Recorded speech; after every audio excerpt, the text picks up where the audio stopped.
안녕하세요. 여러분은 돈 앞에서 사람의 본성이 나온다는 말에 대해서 어떻게 생각하세요? 처음에는 자신의 본 모습을 어떻게든 숨기려 하지만 결국 돈 앞에서는 무너지게 되어 있는 것 같습니다. 그게 한편으로는 너무 씁쓸하지만 돈 때문에 남편의 본성을 알았으니 다행이다 싶기도 합니다.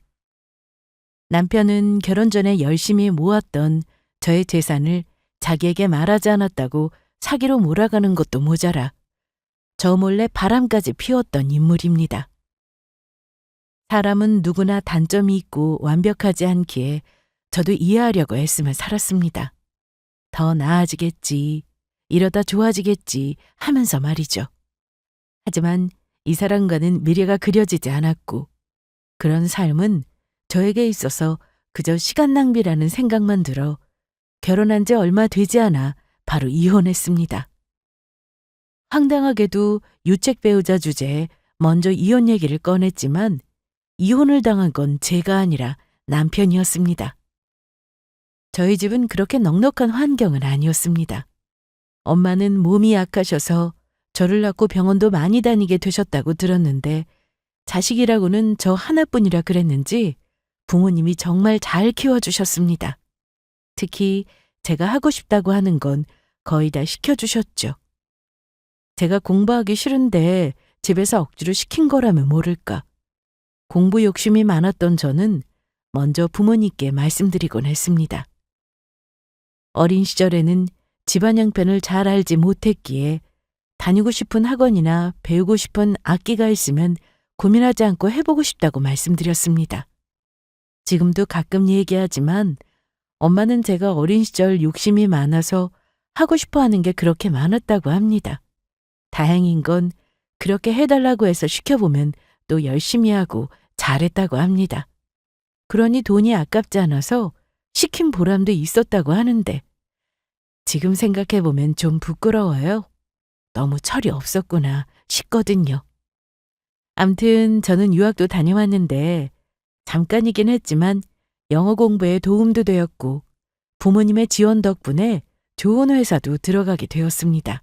그리고 회사를 다니다 보니 돈 버는 게 정말 쉬운 게 아니었구나 절실히 느끼게 되었죠.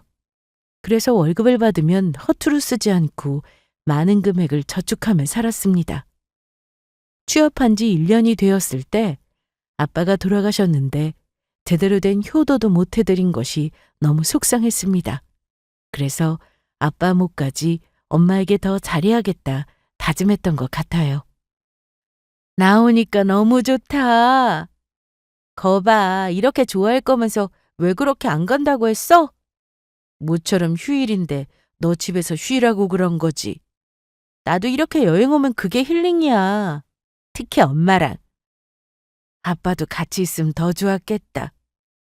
그러게. 고생만 하시다 돌아가셔서 너무 마음이 안 좋아. 네가 더 열심히 살면 돼. 정직하게. 아빠도 다 지켜보고 계실 거야. 저는 휴일이나 회사 쉬는 날이면 개인적으로 시간을 보낼 때도 많았지만 혼자 계신 엄마와 함께 시간을 보내려고 노력했어요.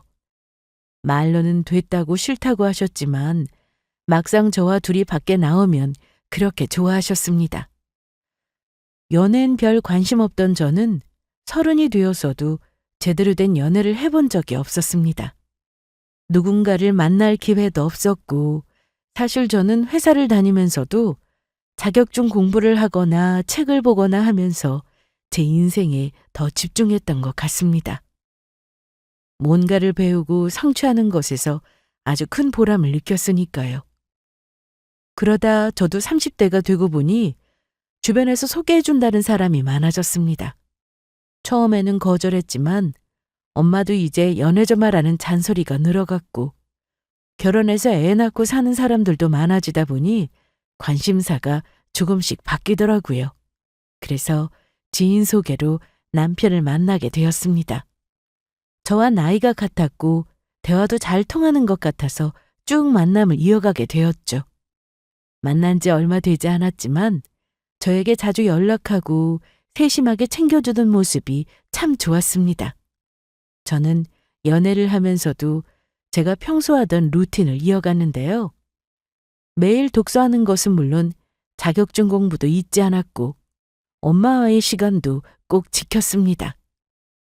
아빠가 돌아가시고 나서 제일 중요한 건 가족이라는 생각이 들었고 제가 결혼을 하게 되면 엄마와 시간을 보내는 게 더 힘들어질 것 같더라고요.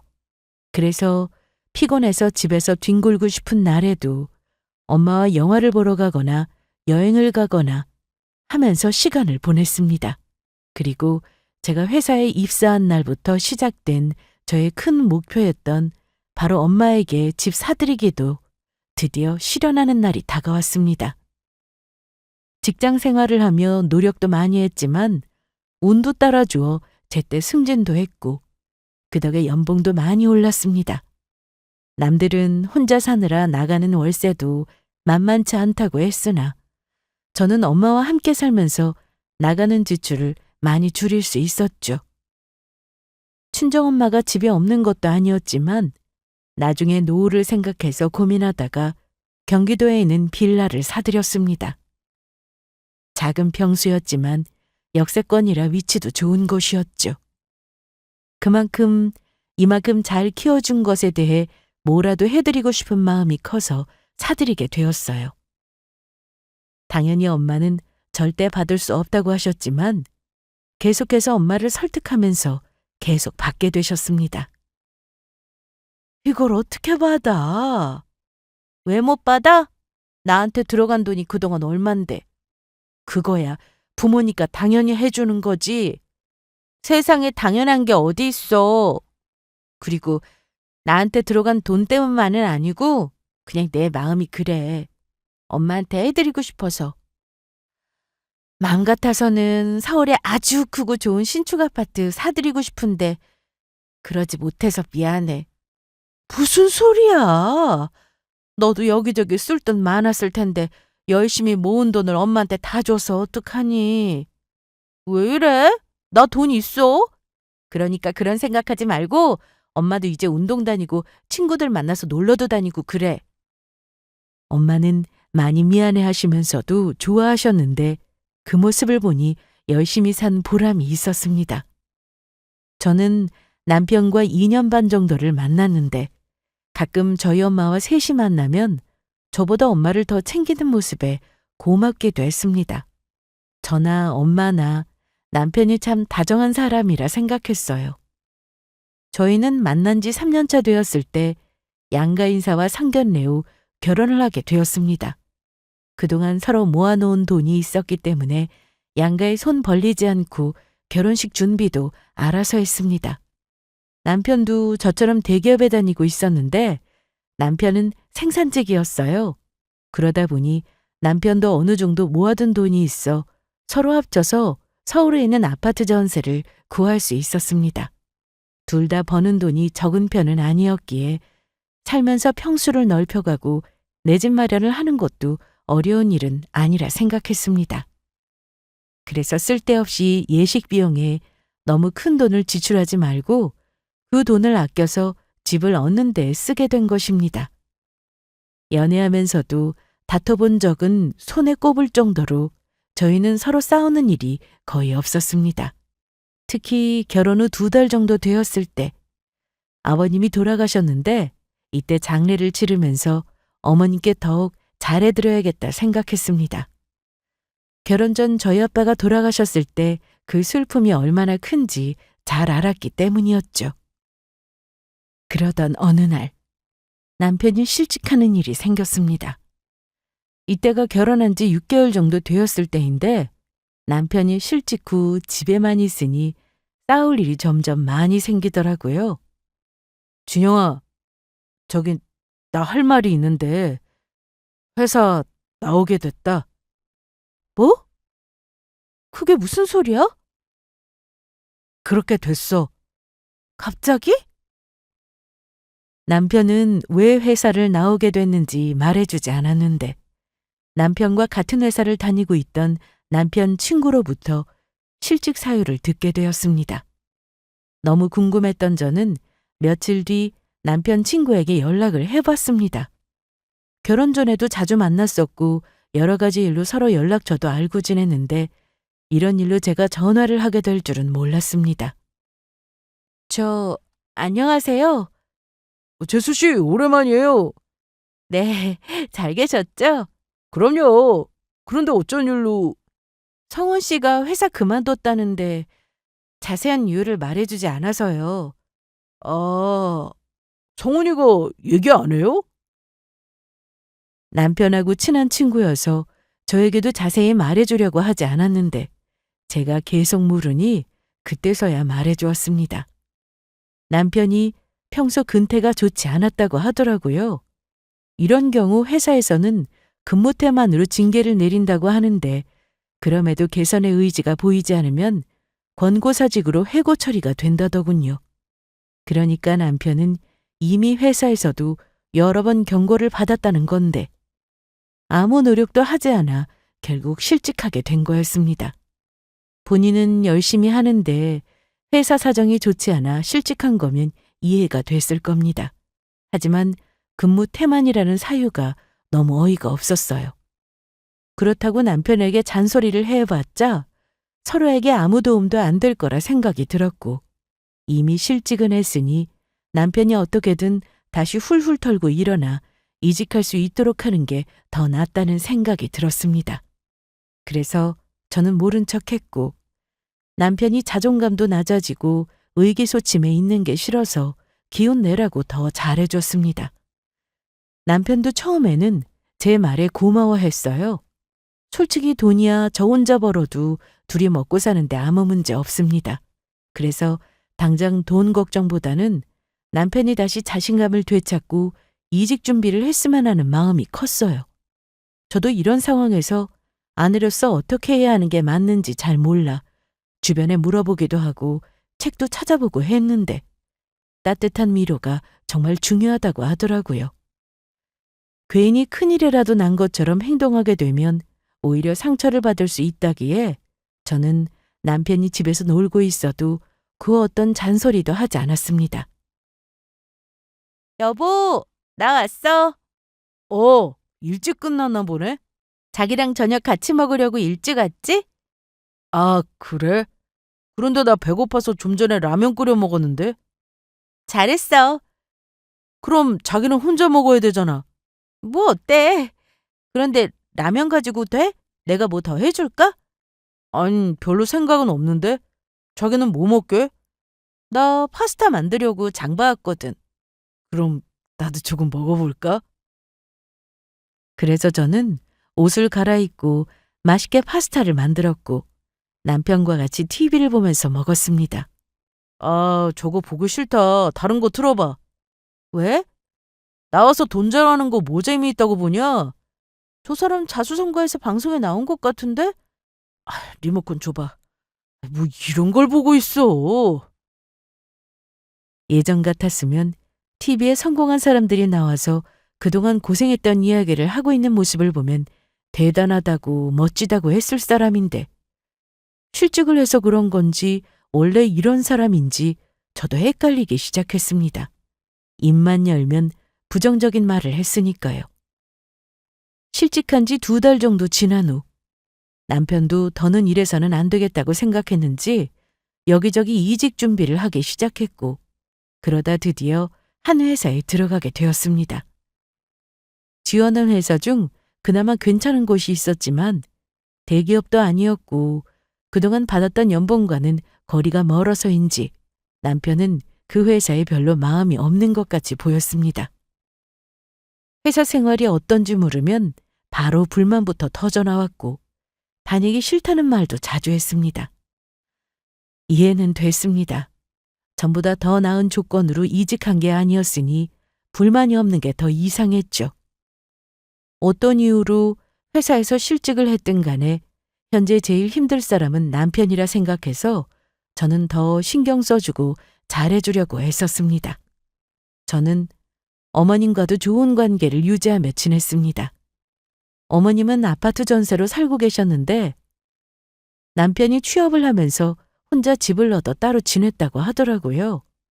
남편은 어머님하고 살갑게 지내거나 자주 전화하는 편도 아니었기에 제가 더 자주 연락드리고 찾아뵙고 했습니다.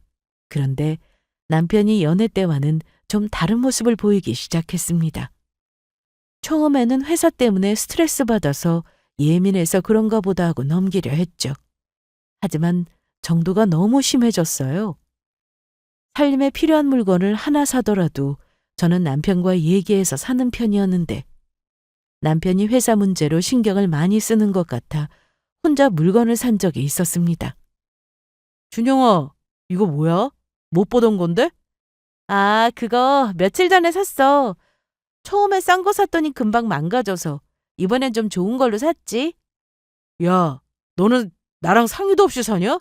이게 꼭 필요한 건 아니잖아.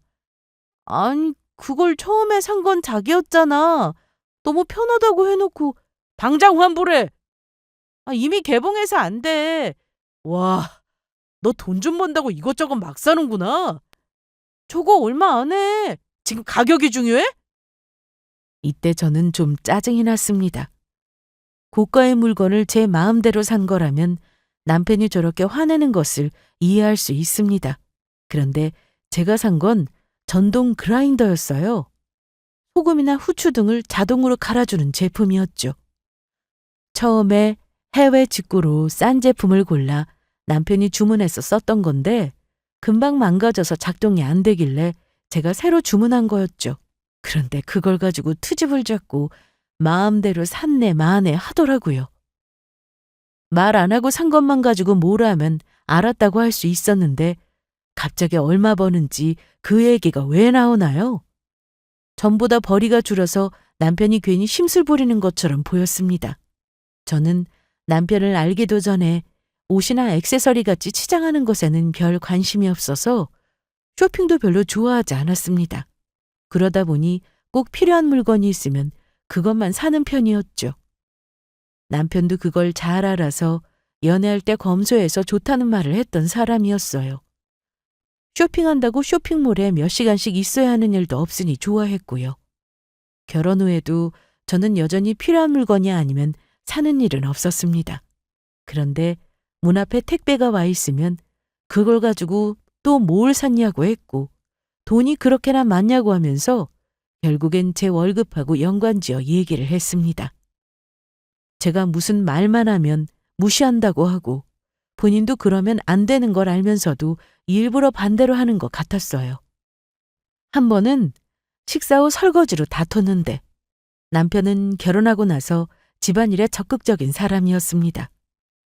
사이가 나빠지기 시작하면서 전보다는 덜하긴 했지만 그래도 식사 후 설거지 정도는 하더라고요. 그런데 남편한테 설거지 얘기를 하기 싫어서 제가 직접 하려고 했고 그날 손목이 너무 아파서 식기세척기를 돌리려고 했습니다. 야, 손으로 설거지하면 되지 왜 식기세척기를 돌려? 아침에 먹은 것도 해야 해서 한 번에 돌리려고. 그리고 그릇 많을 땐 식기세척기가 물도 적게 써서 괜찮아. 무슨 소리야. 이 정도는 그냥 손설거지하는 게 더 낫지. 그러면서 남편이 고집을 피워 설거지를 한다고 해서 그러라고 했는데 아예 물을 틀어놓고 설거지를 하더라고요. 물 아깝다고 한 소리 하려다가 또 언성 높이고 싸우는 게 싫어 그냥 뒀습니다. 그리고 분명히 그릇이 많아서 식세기가 더 낫다고 했는데 설거지를 하면서 혼잣말로 허리가 아프네, 그릇이 끝도 없네 하면서 중얼거리는데 그러거나 말거나 하게 뒀어요. 이뿐만이 아닙니다. 쓰레기를 버리는 일도 저희는 누가 하기로 정해놓지 않았기에 남편이 할 때도 있고 제가 할 때도 있습니다. 그런데 제가 버리러 가지 못할 때 남편에게 얘기했더니 이걸 왜 내가 버려? 아, 그게 무슨 말이야. 평소엔 잘만 버리고 왔으면서 나 능력 없다고 막 시켜먹냐? 부려먹냐고! 됐어. 그냥 둬 내가 버릴 테니까. 아니지. 내가 버려야지. 나보다 돈 많이 버는 마누라랑 사는데 더럽고 힘든 일은 내가 하는 게 맞지. 에휴.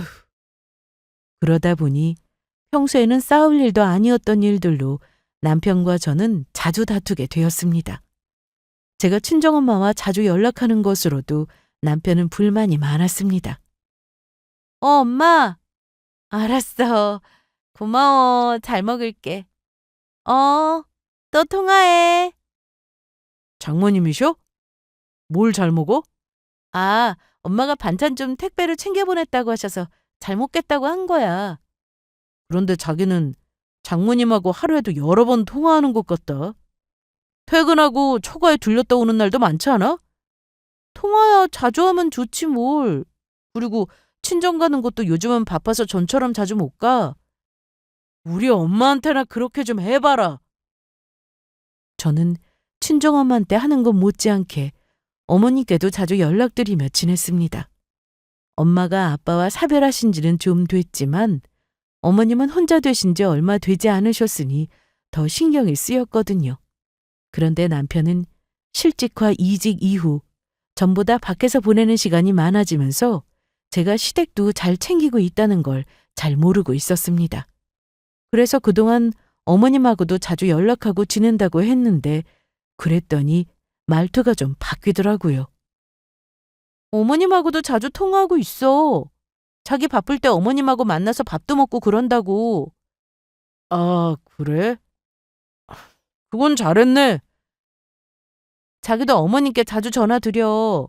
그리고 며느리인 나보단 자기가 직접 전화드려서 잠깐이라도 통화하면 더 좋아하시지 않을까? 낯간지러워서 싫어. 자기가 엄마하고 자주 통화하면 됐지 뭐. 저는 회사에서 거의 정시 퇴근이라 일을 마치고 집에 오면 저녁 7시 정도가 되는데 요 며칠 야근해야 할 일이 생기게 되면서 퇴근이 늦었습니다. 금요일에도 늦게까지 일을 해서인지 퇴근 후 집에 와서 바로 잠이 들었는데 눈을 떠보니 아침 9시가 넘었더라고요. 보통 주말 아침에 남편이 일어나면 깨우곤 했는데 집도 조용해서 남편이 나간 건가 싶어 거실로 나가봤습니다. 그런데 남편이 거실 소파에서 화가 난 얼굴을 하고 있었습니다. 왜 저러나 싶어 가까이 갔는데 거실 테이블 위에 제 핸드폰이 있더라고요. 여보, 왜 그래? 무슨 일 있어? 왜 그래? 야, 너 나 속였냐? 속이다니 뭘? 장모님한테 집 해줬다며? 집이라니? 와, 이게 시침 있다는 것 좀 봐. 설마 경기도에 있는 빌라 얘기하는 거야? 그래, 그 집 사들인 게 언제적인데. 언제적이나 많아 너 나하고 만나고 있을 때 있었던 일이면서 왜 말 안 했냐? 그런데 그건 어떻게 알았어? 야, 네 핸드폰에 다 있던데 장모님하고 얘기 나눈 거. 그러더니 남편은 한숨만 푹푹 쉬더니 밖으로 나갔습니다. 저는 이해가 좀 안 됐어요.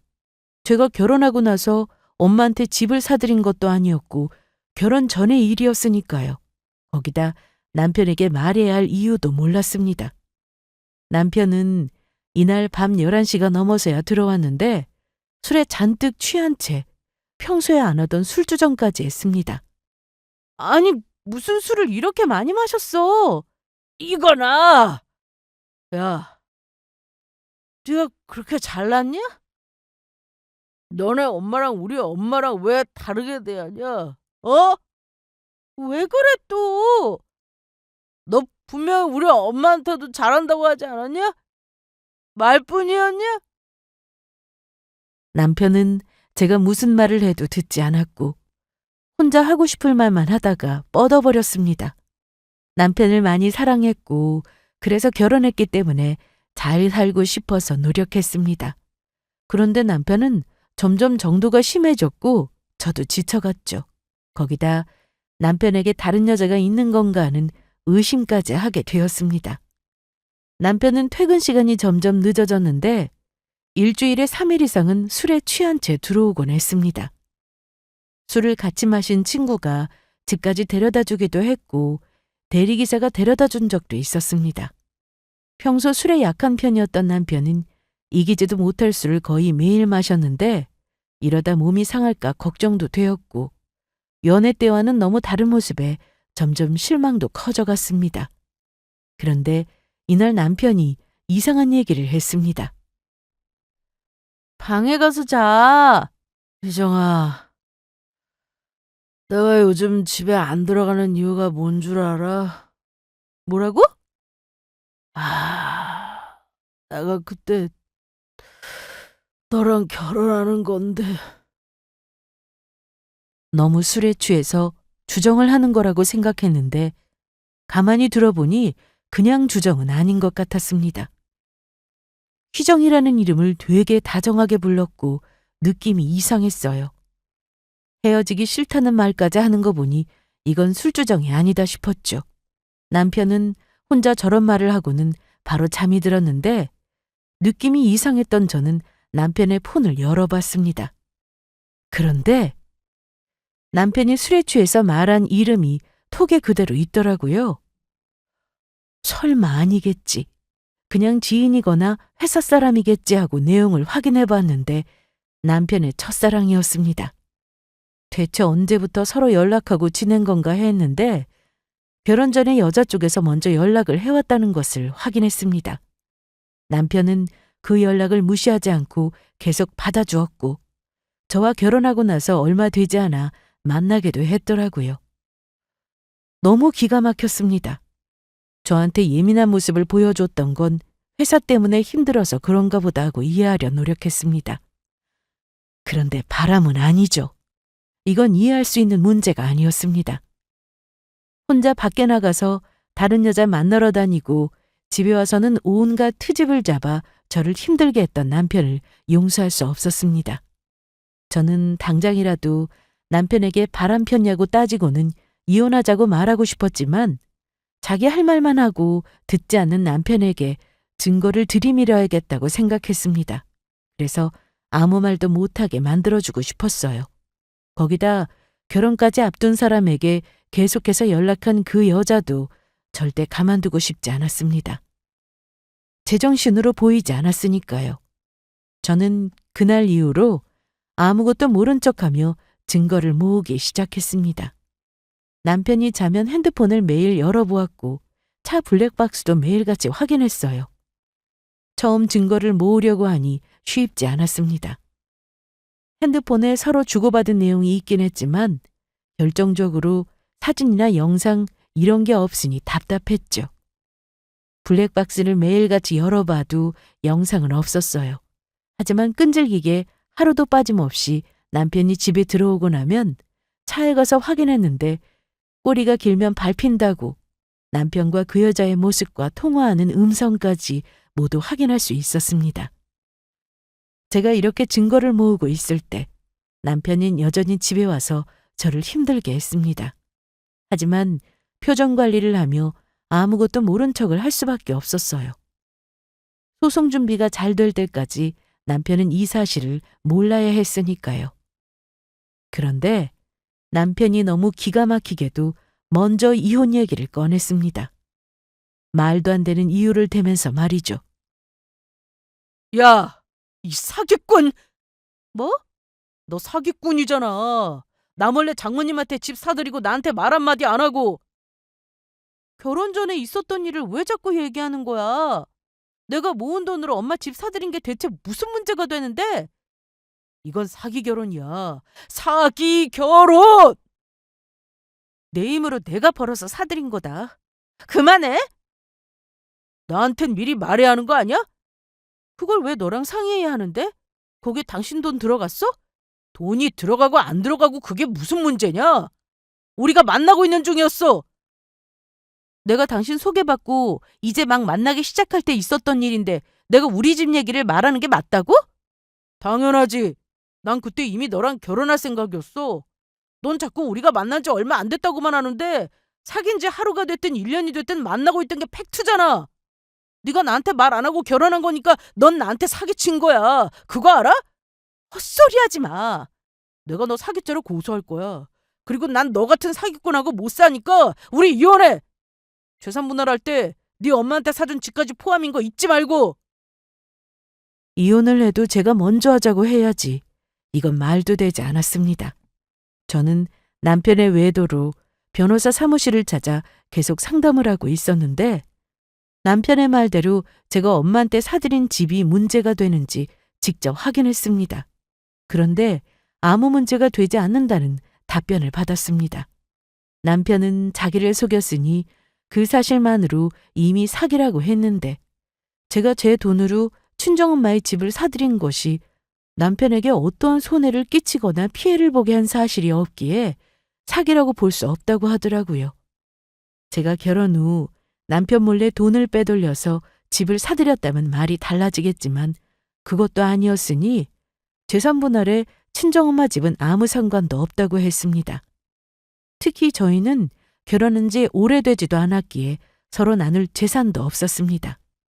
남편은 결혼하고 얼마 되지 않아 바로 실직을 하면서 제가 번 돈으로 생활했고 서로 함께 생활비를 내기로 한 금액도 남편은 지키지 않을 때가 많았습니다.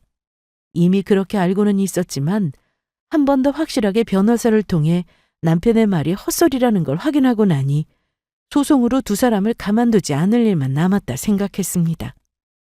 남편은 저에게 이혼 얘기를 꺼낸 이후로 말도 안 하고 외박을 하는 날이 잦았으며 그렇게 며칠씩 외박 후 집에 들어오면 어김없이 저에게 큰 소리를 쳤습니다. 먼저 말을 거는 사람도 남편이었고 저도 화가 나서 몇 마디 하다 보면 결국은 돈이었어요. 그래, 너 잘났다. 네가 나보다 돈 몇 푼 더 번다고 무서운 게 없나 본데 법대로 하자. 법대로 하면 내가 너 이겨. 그래? 저도 처음에는 남편의 말에 기분이 나빠서 계속 대꾸하고 그렇게 싸움이 커져가는데 이제는 무시할 수준에 이르게 되었습니다. 남편이 무슨 말을 하면 저런 식으로 대답을 하곤 했거든요. 그러면 남편은 자기를 무시한다며 저를 쫓아다니면서 자기 말이 말 같지 않냐고 제 속을 뒤집어 놨습니다. 물론 생활하는 데 있어 돈이 꼭 필요한 건 맞습니다. 하지만 돈이야 벌 수 있는 사람이 벌면 된다고 생각했어요. 대신 집이란 곳은 마음이 편해야 하는 거 아닌가요? 남편하고 같이 있으면 속이 터질 것 같고 때리고 싶고 욕해주고 싶고 제가 악마가 되어가는 것 같더라고요. 바람까지 피우고 있는 걸 알게 된 순간 남편하고는 완전히 끝이라 생각했는데 보다 완벽하게 남편과 그 상간녀를 혼쭐 내주고 싶어서 참고 또 참았습니다. 무시할 수 있는 건 철저하게 무시해버렸고요. 소송 준비가 거의 다 끝나갈 즈음 남편은 또다시 제 앞에서 시비를 걸었는데요. 저는 이번엔 대꾸도 하지 않고 무시해버렸습니다. 그랬더니 약이 올랐는지 욕도 하고 물건도 집어던지고 난리가 났더라고요. 참나. 너는 내가 정말 우습구나. 그만해. 못하겠다면 마음대로 해. 제가 무시하자 남편은 제가 아끼던 물건을 던졌습니다. 선물로 받은 화병이었는데 친구가 제 생일날 직접 만들어서 선물로 준 거였어요. 돈 주고는 살 수 없는 거라 쓰지도 않고 진열장에 넣어둔 걸 남편은 일부러 꺼내서 저 보라고 던진 겁니다. 야! 왜? 너 이것밖에 안 되는 인간이야? 네 수준에 딱 맞는 사람이 아니라 미안하다. 그러니까 이혼해. 그건 네가 할 말이 아닌 것 같은데? 왜? 이혼하기 싫으냐? 그러길래 평소에 잘했어야지. 우리 엄마한테는 쥐뿔 챙기는 거 하나 없으면서 장모님한테는 집도 사주고 용돈도 주고 뭘 그렇게 챙기냐? 입장 바꿔서 내가 그렇게 했으면 너 기분 좋겠냐? 좋겠다. 제발 그렇게 좀 하고 살아. 어머님 자식은 내가 아니라 너야.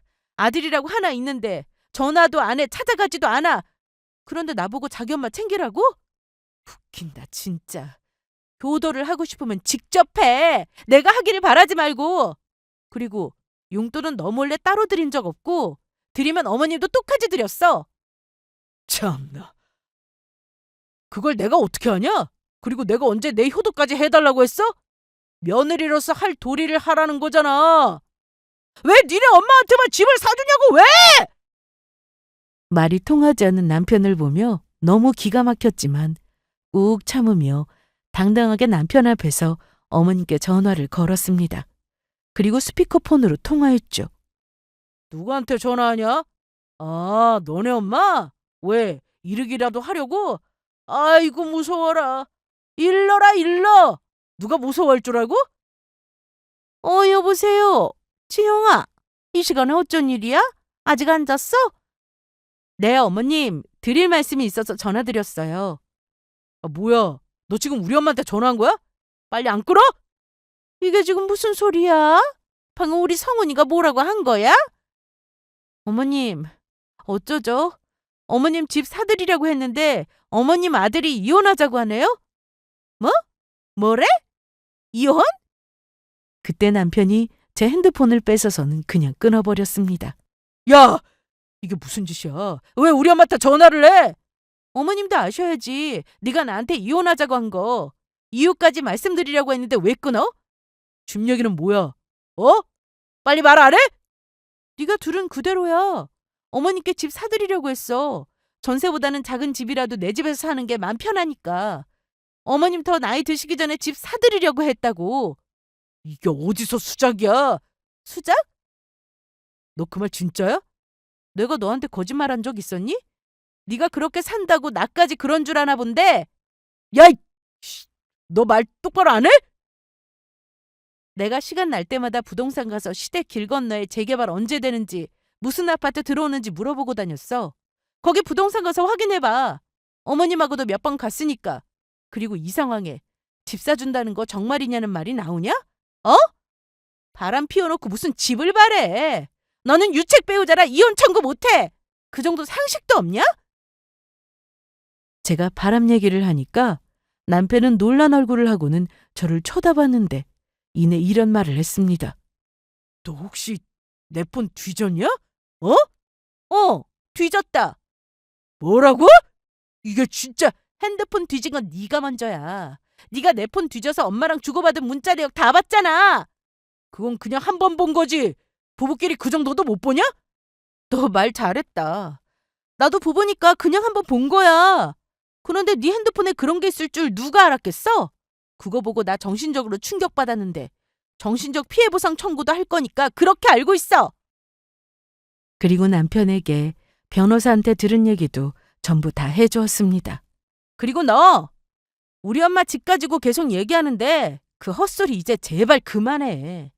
분명 결혼 전 재산이었고 명의도 내 이름이 아니라 엄마 이름이니까 아예 거론할 자체가 없는 문제야. 알아들어?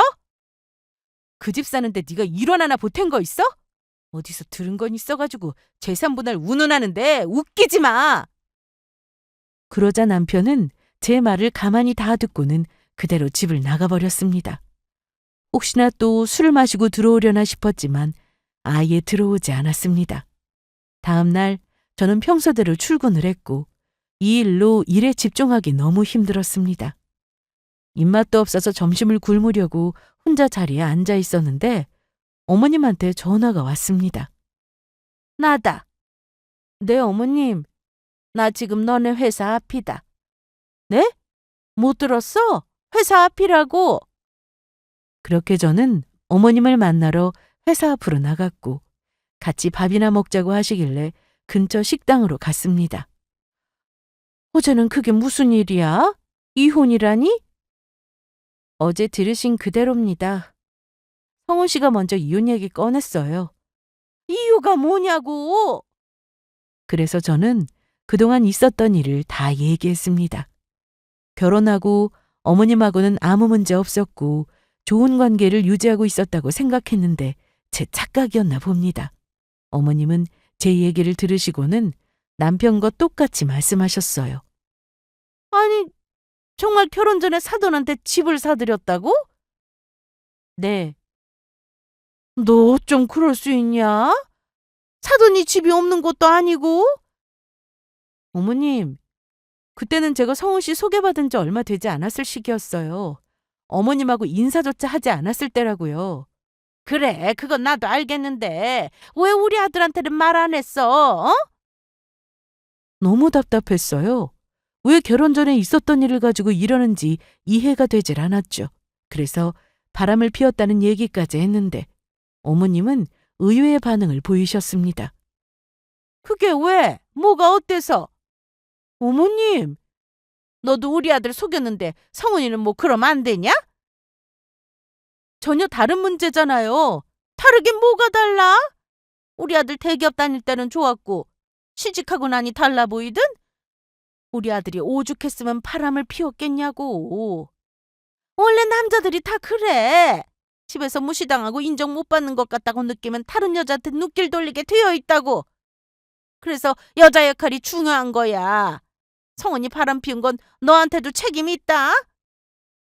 어이없는 상황에 저는 자리에서 바로 일어났고 먼저 가보겠다고 하고는 회사로 들어왔습니다.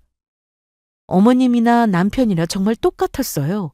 너무 똑같아서 소름이 돋을 정도였죠. 저는 변호사 사무실에 전화해서 바로 소송을 시작하기로 했고 그간 모아놓은 증거를 가지고 이혼 소송과 상간녀 소송을 시작했습니다. 이날 저녁 남편은 밤 9시쯤 집에 들어왔는데 아마 본인도 여기저기 알아봤을 겁니다. 갑자기 저한테 아쉬운 소리를 하기 시작하더라고요. 진영아, 야, 사람이 부르면 쳐다는 봐야지. 왜 그러는데? 너 나랑 정말 이혼하고 싶어? 이혼 얘기는 네가 먼저 했잖아. 깔끔하게 다 정리하고 그 여자랑 잘 살아봐. 내가 걔랑 정리하면. 정리하지 마. 나 너한테 미련이고 뭐고 아무것도 없으니까. 정말? 정말 없어? 내가 다른 여자 만났다고 하는데 화가 안 나? 정신 차려. 내가 너랑 이혼하는 이유는 네 바람도 있지만 너 그 거지 같은 성격 때문이라는 걸 좀 알아둬. 네가 뭐라고 하든 난 이혼 안 할래. 너 지금 장난해? 아니, 장난 아니야.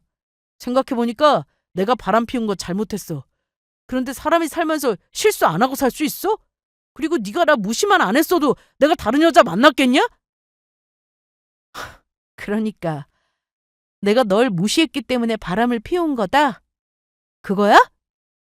그래. 그러니까 너한테도 책임이 있다고. 어머님하고 똑같은 얘기하네? 너 우리 엄마 만났어? 회사까지 찾아오셔서는 지금 네가 한 말 똑같이 하시더라.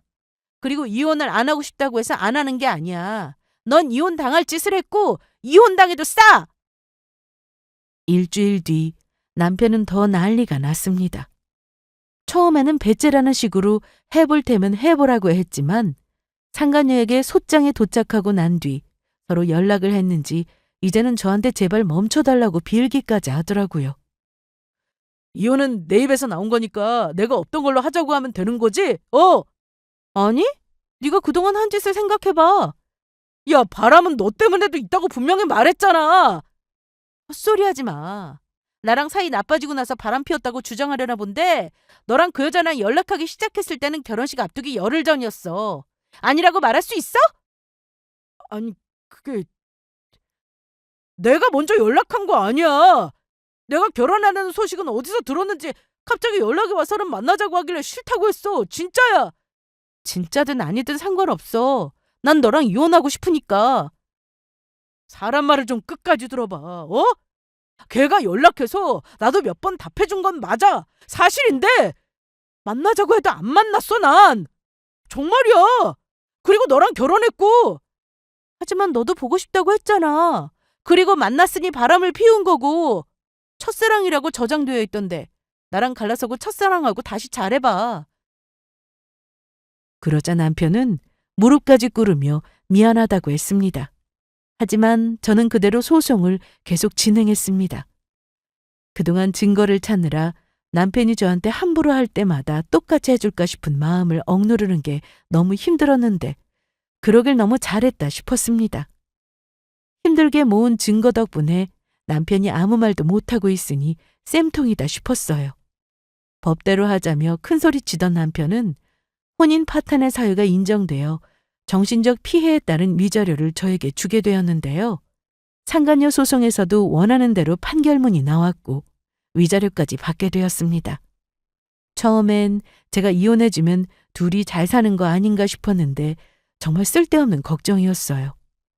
소송을 시작하기 전에 상간녀가 저에게 먼저 연락해서 만나자고 했었는데 그날 그 여자가 저에게 한 행동은 정말 기가 막혔습니다. 성훈 오빠랑 이혼 안 하시는 이유가 뭐예요? 누가 이혼 안 한다고 해요? 오빠가요. 이혼을 해줘야 저랑 같이 사는데 도장을 안 찍어주니 자기도 답답하다고 하던데요. 아, 그래요? 속은 좀 상하시겠지만 깔끔하게 헤어져 주세요. 걱정 말아요. 이혼할 거니까. 정말이요? 나이가 어려서 그런가 정말 아무것도 모르더라고요. 빨리 이혼해서 남편과 같이 살고 싶다고 하는데 이날 나눴던 대화를 녹음해서 남편에게 들려주었더니 남편은 상간녀에게 전화해서는 무슨 짓을 한 거냐면서 소리를 지르고 난리도 아니었습니다. 몰래 만날 때는 좋았겠지만 다 알려지고 나니 본인도 추하다는 걸 알았을까요? 남편은 어떻게든 제 마음을 돌리려 했었으나 소용없었습니다. 그리고 두 사람은 알아서 사이가 갈라지기 시작했죠. 명확한 증거 앞에서 남편이나 상간녀가 저에게 할 수 있는 건 아무것도 없었습니다. 그래서 소송도 생각보다 빨리 끝났고요. 그런데 남편 성격에 조용히 물러날 사람이 아니죠. 이혼하고 나서도 저를 몇 번이나 찾아왔습니다. 처음에는 맨정신으로 집 앞이며 회사 앞으로 찾아와 잘못했다고 재결합을 요구했으나 제가 받아줄 이유는 없죠. 그래서 무시하고 대꾸도 하지 않고 집으로 와버렸는데 그 다음부터는 술을 잔뜩 마시고 찾아왔습니다. 집으로 찾아오면 어차피 문도 안 열어줄 거라는 걸 알아서인지 제가 내리는 지하철역 앞에서 한참을 기다리고 서 있었습니다. 준영아! 야! 야! 깜짝이야. 너 뭐야? 뭐긴 뭐야. 나 네 남편 강성훈이지.